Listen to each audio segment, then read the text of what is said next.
போக மாட்டேன். செருப்பு வாங்கிறது காசு இருக்காது, ஏன்னா செருப்பு வாங்கிறது காசு இருக்காது, ஒரே போட்டு போவேன். இப்படியெல்லாம் நான் ரொம்பவுமே கடினப்பட்டேன். எங்கள் அப்பா இருந்தது கூட வந்து சட்டையை எடுத்துக்கொண்டு ஒருத்தர் வச்சாங்க. அதெல்லாம் என்னால் மறக்க முடியாது. நான் உண்மையை தான் சொல்கிறேன், நீ வீடியோவில் போட்டுவிடு, அதை பற்றி பிரச்சனை கிடையாது.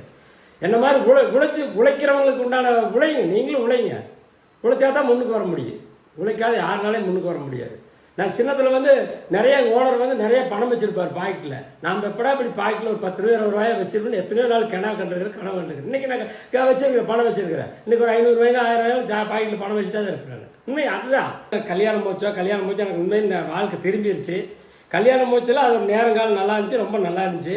இந்த மாதிரி நீங்களும் வந்து நல்லா உழைப்புக்கு மரியாதை கொடுத்து, நீங்கள் எல்லாம் இப்படி உழைச்சிட்டே இருக்கிறோமே, நாம் வந்து நம்ம உழைப்பெல்லாம் வேஸ்ட்டாக போக நினைக்காதீங்க. என்றைக்குமே உழைப்புக்கு என்றைக்கு இருந்தாலும் மதிப்பு இருக்குது. அதில் என்னுடைய அனுபவபூர்வமாக நல்லா தெரியுது எனக்கு. அதை நீங்கள் வந்து ஃபாலோ பண்ணுங்கள்.